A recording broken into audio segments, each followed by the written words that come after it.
So as all of you know by now, we have less than 1 week to go until the launch of Season 1, and needless to say it was a very busy news week for the game. So in today's video, as we roll into the weekend, I want to bring you up to speed on a few things happening, and as always, answer some of the questions you've sent the channel.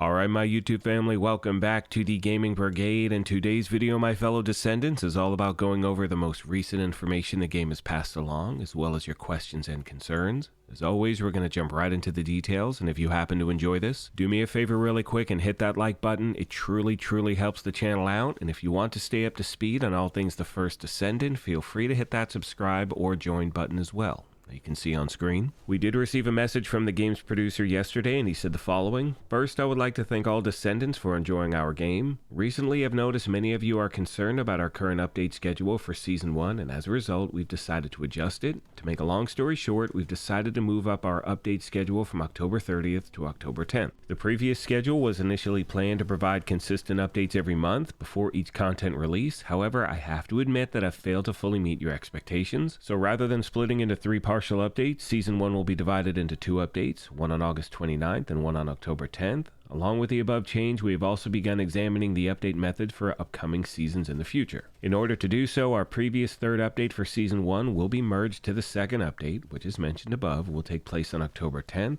Currently, the dev team is working on continuous updates and hotfixes since our official launch. He finishes by saying we are taking various measures and methods, such as reorganizing the development process and even actively recruiting additional personnel. We will do our best to better prepare updates that will make you satisfied. Now, one thing we talked about the other day was the fact that a lot of players out there were very concerned when we actually got our first look at what those updates were going to be, because the drip system they implemented was something a lot of people, look, we did not know about that. And I think if we knew about that, we would have voiced our concerns earlier. However, once again, the game responded incredibly fast to our feedback. They made a few changes. And one thing you've heard me mention over the last few weeks is the fact that I personally am going to give this game until the end of Season 2 to make my determination on whether this is something I'm going to play long term. And the reason I've continued to say that is because in my mind, these things are going to happen between now and the end of Season 2. Now, I've talked about the fact in the past that I really loved how the game had the preseason, then they gave us that first major update, and through this entire time since launch, they have consistently listened to player feedback, and not only that, they've implemented a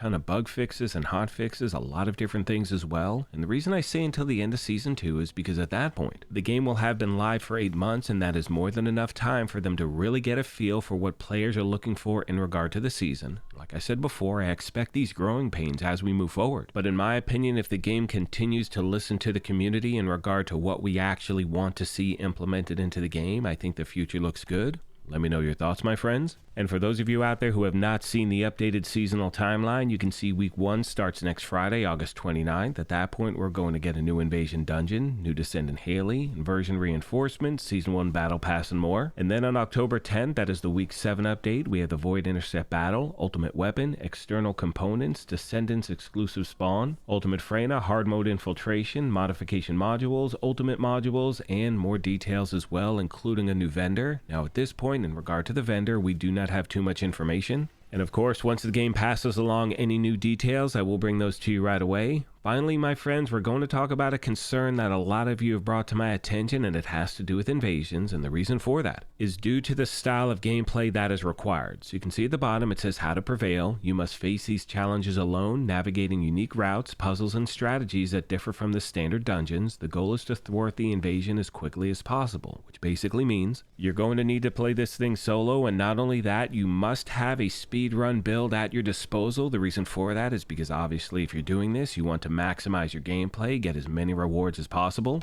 But based on this game's track record, I have a feeling, and I could be wrong, but the game is probably going to change this in future invasions. We'll see what happens, my friends. Now, as I start to wrap this video up, the last thing I'd like to mention, and this is something you've heard me say multiple times in multiple videos, but for a free-to-play live service third-person looter shooter available across all platforms with cross-play and cross-progression, I think they've done a fantastic job. Has it been perfect? Absolutely not. But I think it's more than safe to say the team over at The First Descendant understands how volatile a game like this can be. They need to keep their head on a swivel. They need to make sure they continue to focus on the players. And as I start to wrap this video up, do me a favor, my friends. Please let me know your thoughts in the comment section down below. On Sunday, I will do my weekly recap talking about everything going on in the game. I've been very busy this week. I've not been able to put together that many videos. We will talk about other changes they have mentioned in regard to Season 1. And for those of you out there who have missed the overview trailer the game released, I will leave you with that. On that note, I want to take a moment as always and thank you all for your incredible support of this channel. I sincerely appreciate the privilege of your time, and as I mention at the end of every one of these, take care of yourselves, be kind to each other, and we will talk to you soon. Thanks again, everyone. Previously on The First Descendant. The time has finally come. I have been waiting for you since the beginning. I am your guide. Just how much do you plan to rely on that guide? Corel, do you truly plan on inverting the Ironheart data? Kickoff will engulf Inquis. The roars of the Vulgus will fill this land with fear. The Ironheart has been destroyed. Now no one can alter the balance of Ingress. Turn the ship around. We're pulling back. We managed to fend off our enemy's large-scale attack, but the war is far from over. The Colossus still threatens us, and our enemies are plotting new strategies. Can Ingress ever find true peace? Has Corel really given up on the war? After Corel's fleet disappeared, the Vulgus began moving from deep within the dungeon to raid the Ancestors' facilities in Ingress and reclaim the outpost. Detecting this, Ingress immediately dispatched a scout. That scout's name is Haley. Haley, who rose from a supply soldier in the guerrilla unit to a legendary sniper, is now a newcomer in the Descendant Corps. Ruthlessly eliminating enemies with her anti-material sniper rifle, she dominates battles with her ability to drop her body temperature and emit cold air when her emotions run high. When shooting from a distance, her weapon's critical hit multiplier increases, making her an excellent fit for sniper rifles. She possesses sub-zero bullets that fire multiple shots in an instant, and a storm snare that pushes back and rapidly cools down enemies in front. Above all, Haley's specialty is switching to her anti-material sniper rifle and firing a single, incredibly powerful shot, stronger than any other attack.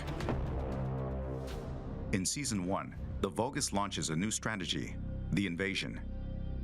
Invasions occur randomly in 2 dungeons of the hard difficulty infiltration operations. Players can choose to enter between the existing operations or the invasions. Invasion dungeons are only available for solo play, testing the strength of the Descendants. 3 Vulgus legions will block the Descendants with different defense mechanisms. The quantum field creates an immortal state, impervious to physical attacks. The Resonance Shatterers cause massive explosions with the energies of RK and the Iron Heart. The Keeper Tile encryption device maintains a powerful security system. Invasion dungeons present new mechanics that disrupt the Descendants' operations.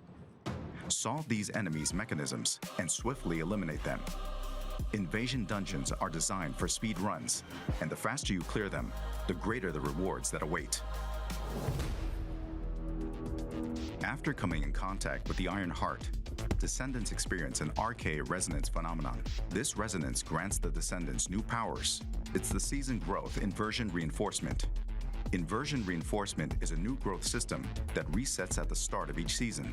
It includes 5 types: hunting, attributes, recovery, survival, and seasons.